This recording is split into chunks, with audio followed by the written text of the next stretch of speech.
चलिए आज हम लोग को देखना कि लास्ट क्लास में एडिशन का बताया था, और एडिशन आपको बताया था कि हम लोगों का एडिशन में हम लोगों ने देखा था कि जब दोनों सेम डायरेक्शन में या अपोजिट डायरेक्शन में काम करें, सेम डायरेक्शन में काम करें, तब हम लोग कैसे ऐड करते हैं। आज जो बी पार्ट देखेंगे वो हम लोग क्या देखेंगे, addition of vectors when they are inclined at an angle. यहाँ पे क्या है, एडिशन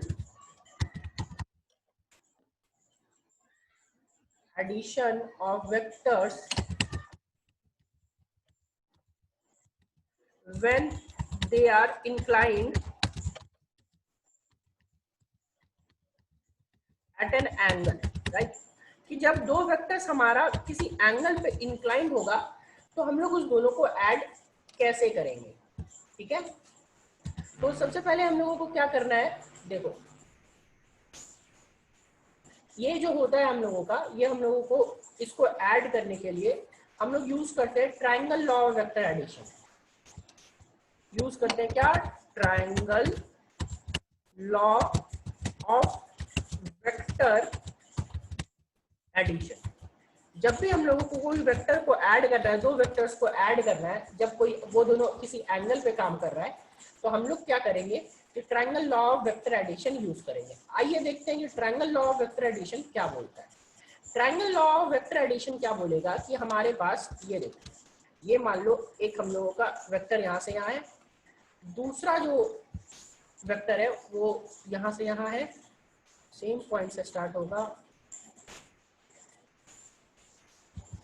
ये देखो ऐसा, और तो तीसरा जो वेक्टर होगा वो कहां से कहां होगा, इस दोनों का यहाँ।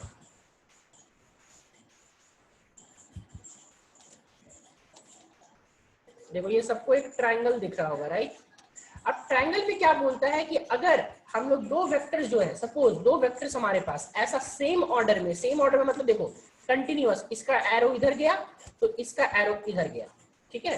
तो और इसको आप क्या लोगे, this one is vector A, right, this one is vector A, और ये जो सेकंड वाला है ये हम लोग क्या लेंगे, सेकंड वाला वेक्टर बी है। तो ये थर्ड वाला जो वेक्टर होगा ना, इसको हम लोग बोलेंगे vector C.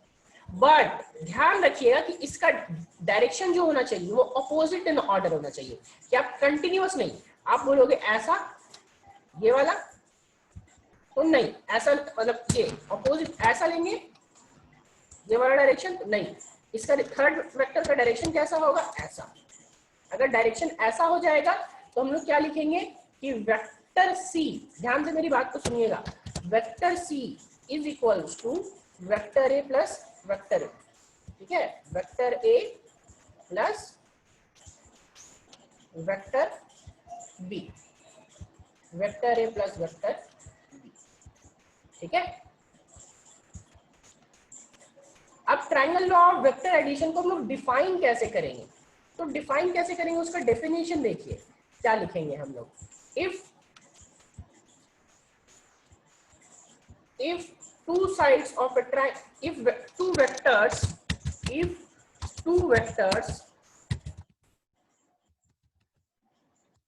are represented along the two sides of a triangle taken in order, then the third side of the triangle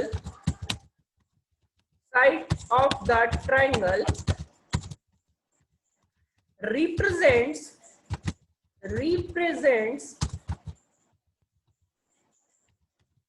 the resultant यानी कि दोनों का addition, resultant taken opposite in order,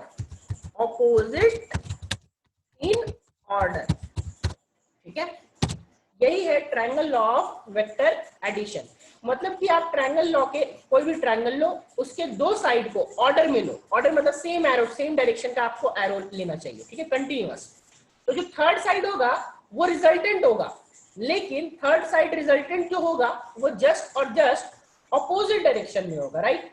ध्यान रखना है इस बात को।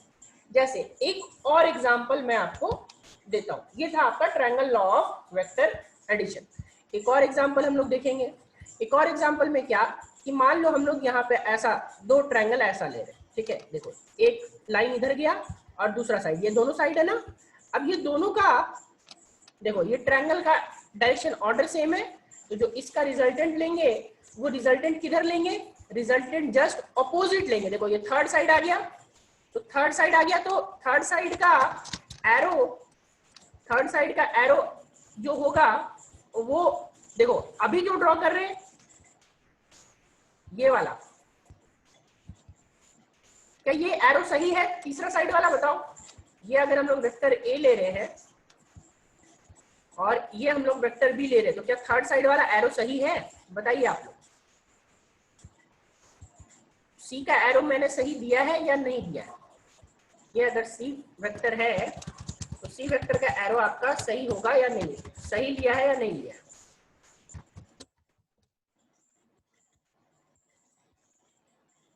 नहीं लिया है, ठीक है, गुड, यानी कि समझ में आ रहा है।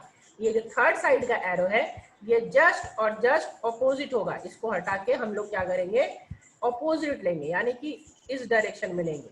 अब ये हो गया सही।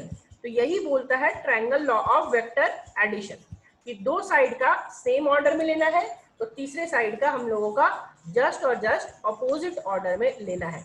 ये चीज हम लोगों को ध्यान रखना है, ठीक है। तो ये हमारा triangle law of vector addition था। अभी इसमें दो तीन चीजें ध्यान रखनी है, ठीक है। यहाँ पे मैं ट्रिक बता रहा हूं। ट्रिक यहाँ पे क्या है, ध्यान रखिएगा। ट्रिक में यहाँ पे है triangle law resultant is always from resultant यानी कि दोनों का एडिशन, ठीक है। Resultant is always from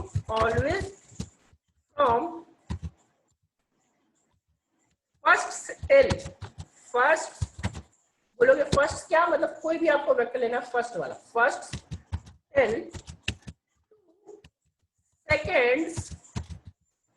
seconds head, मतलब पहले के टेल से दूसरे का हेड जो होगा वही रिजल्टेंट होगा। देखो अब बोलोगे सर टेल और हेड क्या है? तो टेल आपका क्या है कि जो पीछे वाला पार्ट, किसी एरो का आप जब देखोगे तो एरो का दो पार्ट होता है, राइट। एरो अगर आप देखोगे तो ये आपका मान लो एरो है, राइट, और ये एरो को मैं यहाँ पे एरो ड्रॉ कर रहा हूँ, तो ये आपका हो जाएगा, ये पीछे वाला पार्ट जो हो जाएगा ये हो जाएगा आपका tail. This one is tail and this one is, मैं टी और एच से रिप्रेजेंट कर रहा हूँ, ठीक है। ये टी हो गया और ये एच हो गया, ये टेल और ये हेड, ठीक है। अब देखो यहाँ पे क्या हो जाएगा, इस पे मैं वापस आता हूँ, तो देखो यहाँ पे जहां पे भी रेड, देखो ये रेड लाइट जहां पे है अभी आपको दिख रहा हो, ये ए वाले का टेल है, राइट, और बी वाले का हेड, देखो यहाँ पे बी वाले का हेड है। तो रिजल्टेंट देखो कहां से है, ए के टेल से बी का हेड, है ना।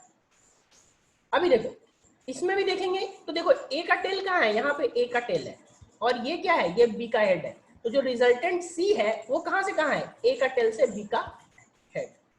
क्या ये ट्रिक क्लियर हुआ सबको?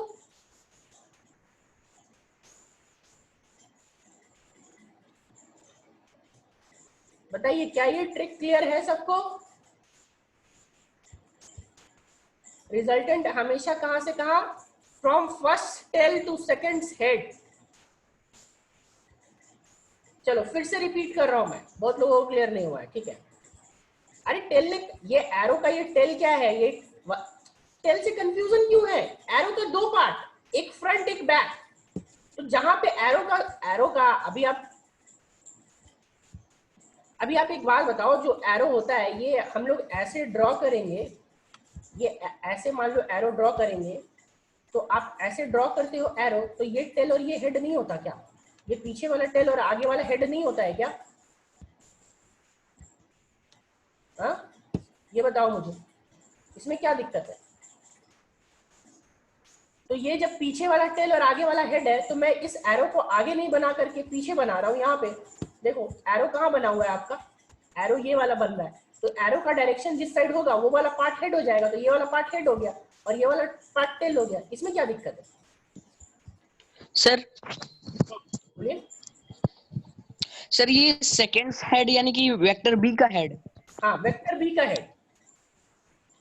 ये सर अब समझ में आ गया। हाँ, फर्स्ट का टेल यानी कि ए को आप फर्स्ट मान रहे हो, राइट? प्रियांशु म्यूट कर लीजिए, आवाज आ रहा है। अभी ए का क्या है कि ए का टेल लोगे, किसी भी वेक्टर, जरूरी नहीं ये ए हो, ये आपका बी भी हो सकता था। This can be written as B and this can be written as A, ठीक है? आप बी, इसको बी लिख सकते हो, इसको ए लिख सकते हो। तो रिजल्टेंट जो होना चाहिए वो फ्रॉम फर्स्ट टेल। तो आप इस वाले को मान के चल रहे हो, मैंने जो एग्जांपल लिया है उसमें मैंने ए को फर्स्ट माना है, तो ए को फर्स्ट माना, देखो ये ए का क्या है, टेल है, और जो रिजल्टेंट है वो कहां से कहां, फर्स्ट के टेल से, यानी ए के टेल से सेकंड का हेड यानी कि बी का हेड। तो यहाँ बी का हेड कौन सा है, ये तो बी का टेल है ना, बी का हेड कौन सा है, ये वाला हेड है। तो यहाँ पे कहां से कहां गया, फर्स्ट टेल से दूसरे का हेड। अभी क्लियर सबको?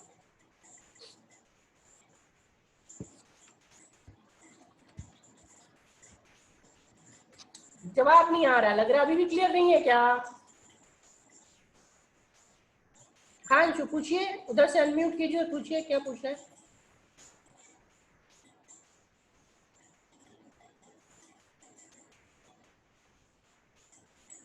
अंशु आवाज आ रही है आपको तो अनम्यूट करके पूछिए, कोई डाउट है तो।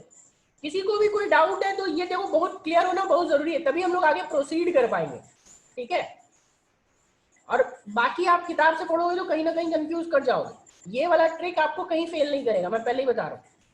रिजल्टेंट ऑलवेज कहां से कहां जाता है, फ्रॉम फर्स्ट के टेल टू सेकंड का हेड, ठीक है?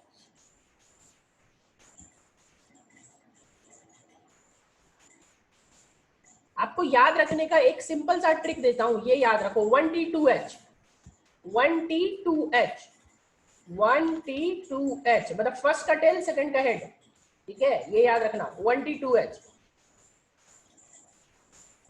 1T2H का मतलब वेक्टर का जो डायरेक्शन होगा, ऑर्डर का मतलब ये एरो का जो दिख रहा है, एरो ऑर्डर का मतलब, देखो ये आपका सेम ऑर्डर का मतलब हुआ कि अगर देखो दो चीजें हैं हमारे पास, दो वेक्टर का ऑर्डर, अगर ये ऐसा रहा तो इसको हम लोग बोलेंगे सेम ऑर्डर में, अगर दूसरा ऐसा रहा तो हम लोग बोलेंगे ये ऑपोजिट ऑर्डर में है। ऑपोजिट ऑर्डर का मतलब कि ऑपोजिट डायरेक्शन है, देखो ये चीज। और ऐसा जरूरी नहीं सिर्फ ये सेम डायरेक्शन का बात है कि मतलब सेम डायरेक्शन नहीं होना चाहिए, मैं एरो की बात कर रहा हूँ। देखो ये ऐसा भी, ये अगर ऐसा भी रहेगा तो ये वाला भी सेम ऑर्डर में, मगर अगर ऐसा रहेगा तो ये ऐसा रहेगा, तो ये बोलेंगे हम लोग कि ऑपोजिट ऑर्डर में। देखो एरो का डायरेक्शन जो होता है ना, कंटिन्यूअस होना चाहिए। सेम ऑर्डर का मतलब कंटिन्यूअस एरो का डायरेक्शन होना चाहिए, आपको एरो का डायरेक्शन ऑपोजिट नहीं करना।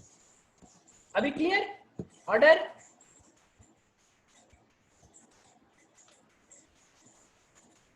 रूपम, ऑर्डर क्लियर हुआ आपको?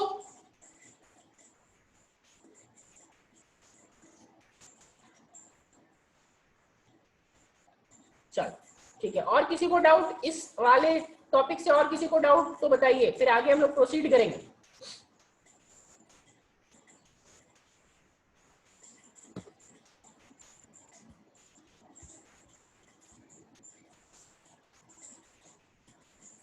बाकी इस पे और न्यूमेरिकल होगा, इसलिए टेंशन मत लीजिए।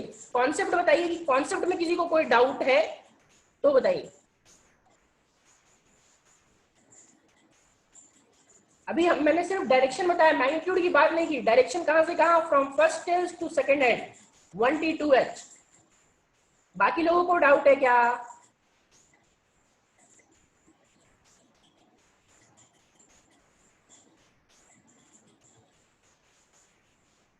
चलो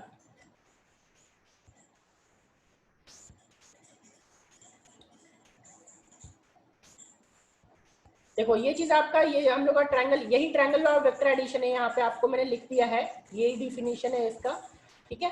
अब हम लोग आते हैं प्रूफ, इसका क्या, मैग्नीट्यूड ऑफ वेक्टर, ठीक है? मैग्नीट्यूड ऑफ रिजल्टेंट, वो तो हमने डायरेक्शन निकाला राइट, कि रिजल्टेंट का डायरेक्शन किधर होगा, from first tail to second head. अब जब भी हम लोग वेक्टर में डील कर रहे हैं तो वेक्टर में डील करने के टाइम दो चीजें, एक आपका डायरेक्शन, दूसरा आपका मैग्नीट्यूड। तो रिजल्टेंट का डायरेक्शन तो हमने निकाल लिया 1T2H, यानी from first tail to second head, ठीक है? अभी हम लोग को चाहिए जो रिजल्टेंट आया, रिजल्टेंट यानी कि सी, जो हमने सी लिया था, वो सी की जो वैल्यू है वो कितनी है, राइट। सी की जो वैल्यू होगी वो कितनी होगी, उसकी मैग्नीट्यूड कितनी होगी, तो हम लोग को निकालना है मैग्नीट्यूड ऑफ रिजल्टेंट, ठीक है। तो मैं पिछले बार जो रिप्रेजेंट किया था ना, वो सी जस्ट आपको समझाने के लिए किया था। अब बिकॉज यहाँ बार बार हम लोग रिजल्टेंट यूज करने वाले हैं, तो हम लोग क्या करेंगे, हम लोग यूज करेंगे आर लेटर का यूज करेंगे, ठीक है। और मोस्ट ऑफ द बुक्स में आपका आर लेटर ही दिया हुआ है। तो इस प्रूफ को हम लोगों को अच्छे से समझना है, ध्यान से देखिए। सबसे पहले ये था, इसके बाद यहाँ पे हम लोगों का क्या होगा कि दूसरा आपका कहाँ जाएगा, ये ऐसा जाएगा, ठीक है। और तीसरा आपका कहाँ, इसका रिजल्टेंट जो जाएगा वो यहाँ से आपका, देखो फर्स्ट के टेल से दूसरे का हेड, फर्स्ट के टेल से दूसरे का हेड ये चला गया, राइट। अभी हमारा ट्रायंगल फॉर्म हो गया। अब ट्रायंगल फॉर्म हो गया तो हम लोगों ने किसको क्या लिया था वो चीज ले रहे हैं हम लोग।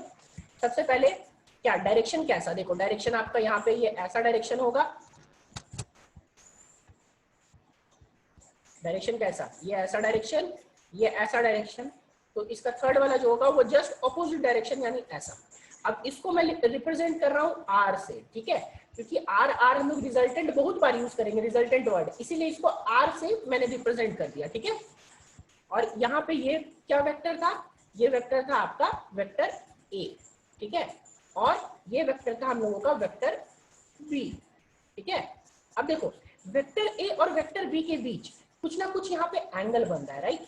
तो इस एंगल को मान लो मैं क्या कर रहा हूँ, इसको आगे प्रोड्यूस कर रहा हूँ, आगे प्रोड्यूस कर दिया, ठीक है। देखो ये आगे यहाँ तक प्रोड्यूस हो गया, और इस दोनों के बीच का एंगल देखो तो ये थीटा है, ठीक है। और इसको आप इसका जो डायरेक्शन देखोगे तो ये तब भी ये ए होगा, ये आगे ए हो जाएगा, ठीक है।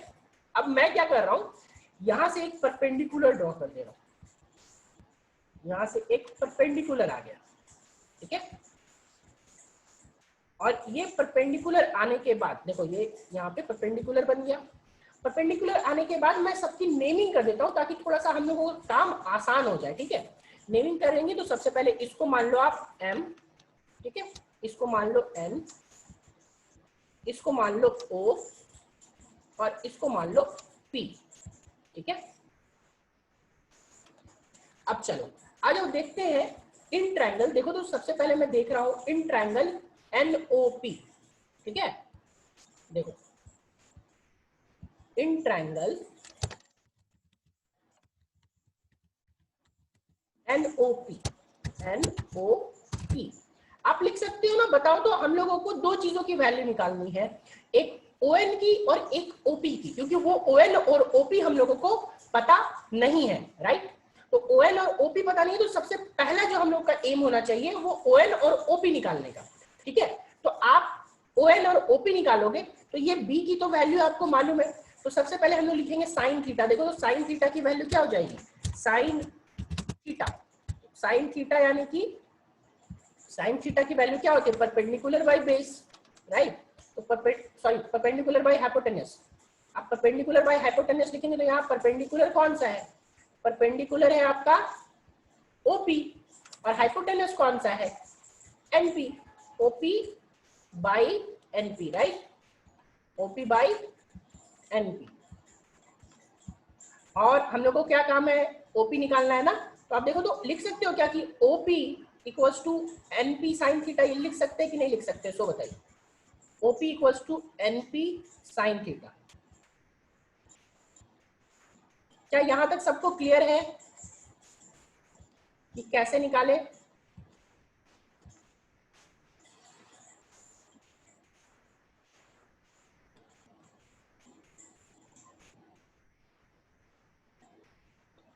चलो ठीक है।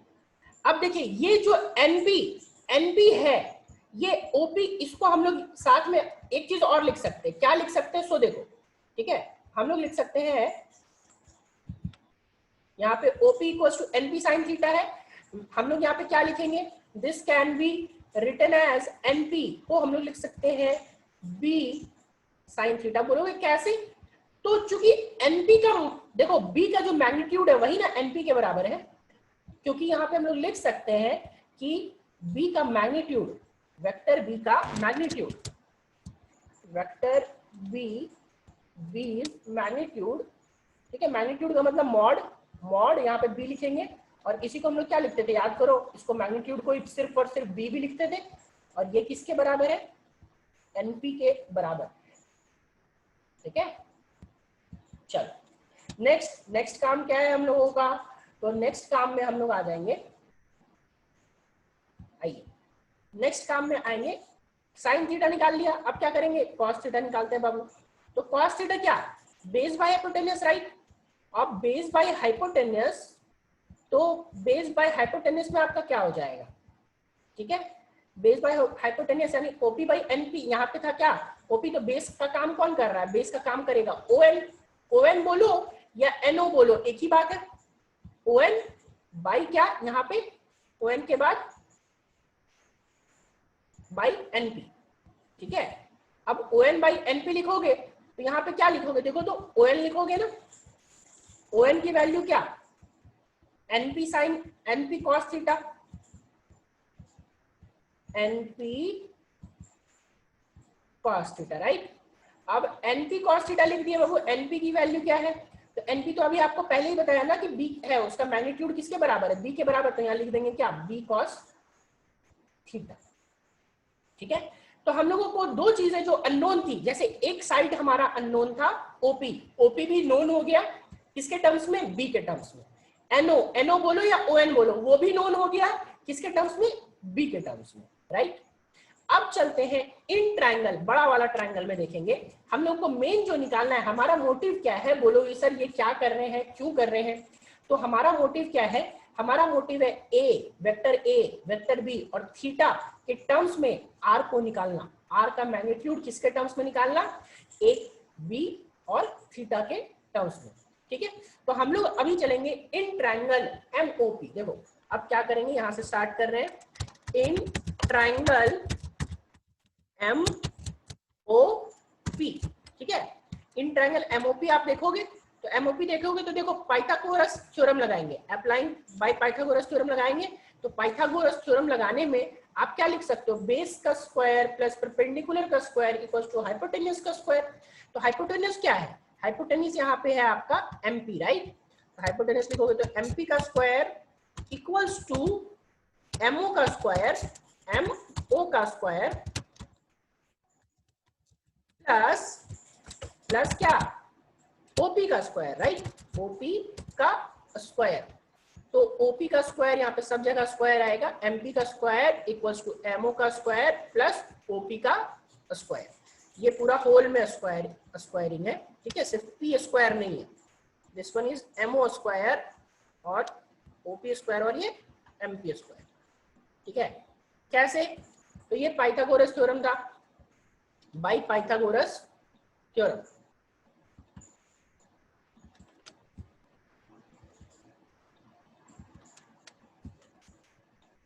ठीक है, यहाँ पे ब्रैकेट में लिख देंगे हम लोग बाय पाइथागोरस,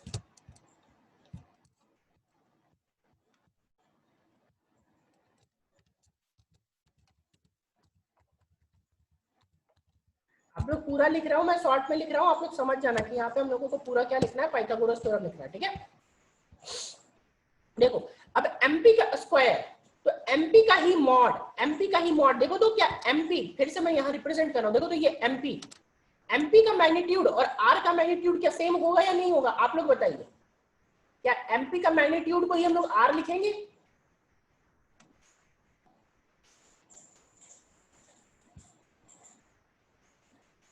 जो एमपी का मैग्नीट्यूड होगा वही वेक्टर आर का मैग्नीट्यूड होगा, चलो ठीक है, ये चीज सबको क्लियर है।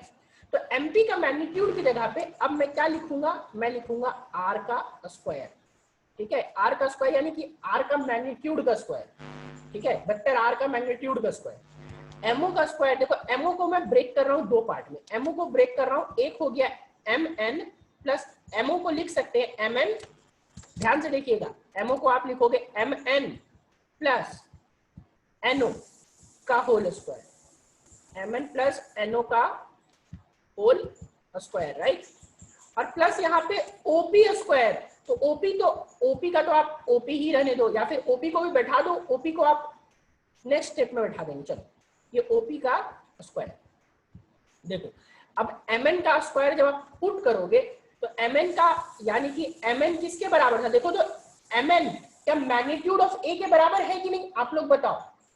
देखो यहां से फिर से ध्यान से देखो, ये m और n ये वेक्टर a का ही मैग्नीट्यूड के बराबर होगा ना। Magnitude of mn is equal to magnitude of vector a is equal to a, ये होगा या नहीं होगा, ये बताओ।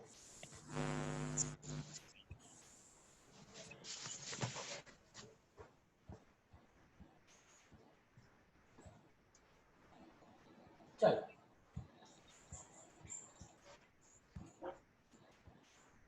ठीक है, तो यहाँ पे अभी क्या लिखेंगे हम लोग, ध्यान से देखिए, यहाँ पे लिखेंगे mn यानी कि a प्लस no, ठीक है, no बोलो या on बोलो, देखो तो no और on हम लोग निकाल चुके थे, यहाँ पे कितना निकाले b cos थीटा, तो आप इसको no को देखो ऊपर no या on निकाले हैं, तो क्या लिखेंगे a plus b cos theta का होल स्क्वायर, राइट, और प्लस ओपी स्क्वायर, तो ओपी स्क्वायर यानी कि ओपी की वैल्यू कितनी है, तो ओपी तो आपको मालूम, ओपी ऊपर देखो निकाल रखे हैं, क्या निकाले बी साइन थीटा, यहाँ पे क्या निकालेंगे बी साइन थीटा का होल स्क्वायर, राइट।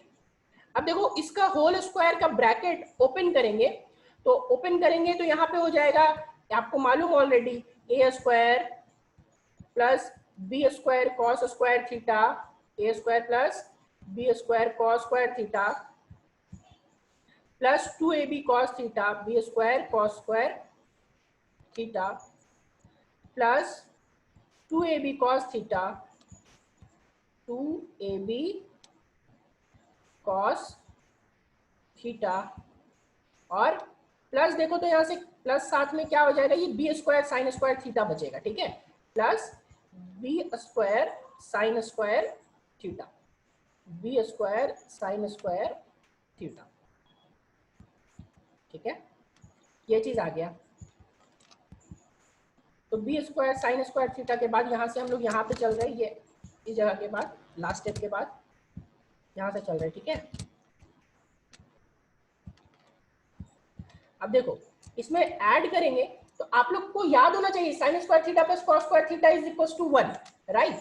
तो यहाँ पे हम लोग क्या कर रहे हैं कि आर स्क्वायर की जो वैल्यू आ जाएगी वो देखो क्या आ जाएगी, दोनों में से कॉमन निकाल लेंगे बी स्क्वायर, तो दोनों में से कॉमन निकालेंगे बी स्क्वायर, तो देखो यहाँ पे आ गया ए स्क्वायर प्लस आ जाएगा क्या बी स्क्वायर कॉमन आएगा, तो यहाँ पे क्या बच जाएगा, देखो cos square theta plus sign square theta, cos square theta plus sign square theta, और बचेगा क्या 2ab cos थीटा, ये आ गया sign square theta plus 2ab cos theta plus 2ab cos theta.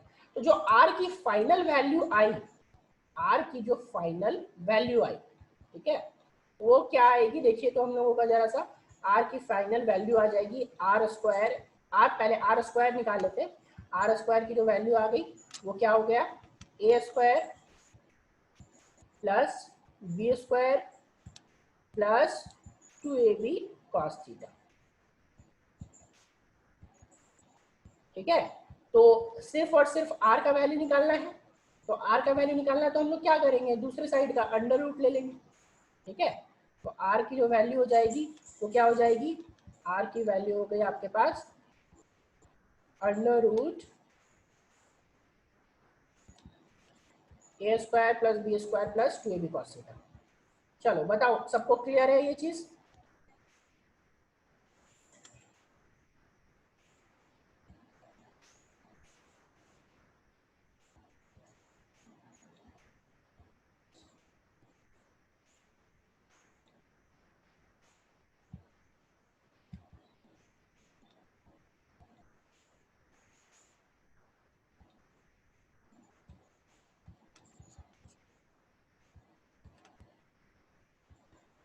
बाकी लोग सो रहे हैं क्या, सिर्फ 3 लोगों का जवाब आया है।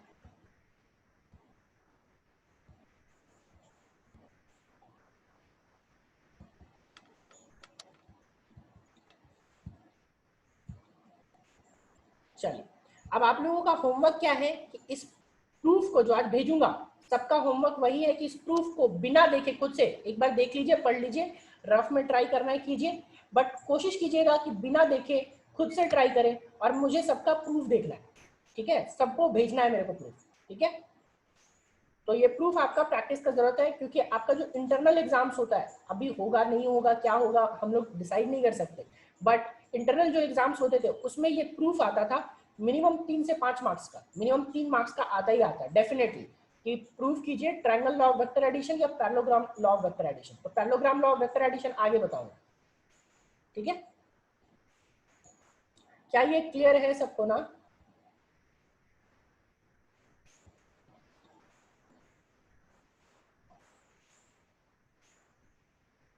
चलो एक चीज और हम लोग देख रहे हैं, थोड़ा सा 2 मिनट और है, हम लोग डील कर सकते हैं, ठीक है। हम लोग 2 मिनट और क्या डील कर सकते हैं देखते हैं, आइए जल्दी से।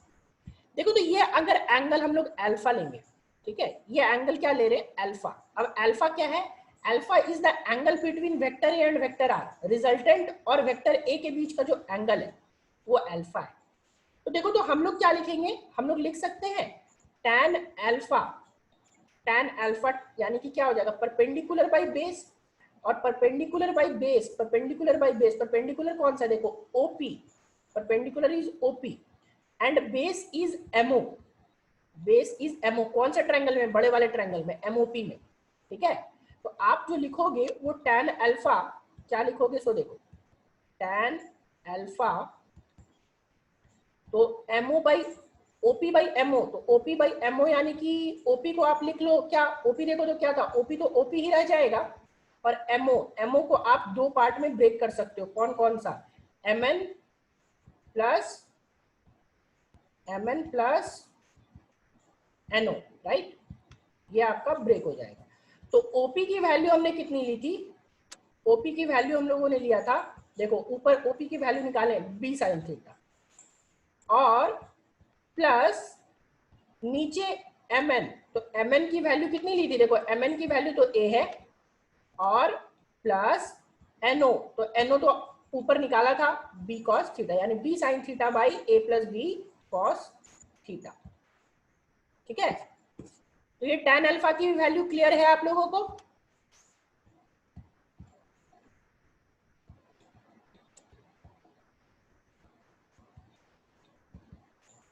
आज हम लोग यहीं तक रखेंगे, बाकी हम लोग नेक्स्ट क्लास में डील करेंगे, और इसी के बेसिस पे न्यूमेरिकल्स भी देखेंगे। आप लोगों का होमवर्क ये है कि आप लोगों को इसको प्रूफ को खुद से करना है, ठीक है। चलिए आज हम लोग यहीं तक रखते हैं, बाकी नेक्स्ट क्लास में।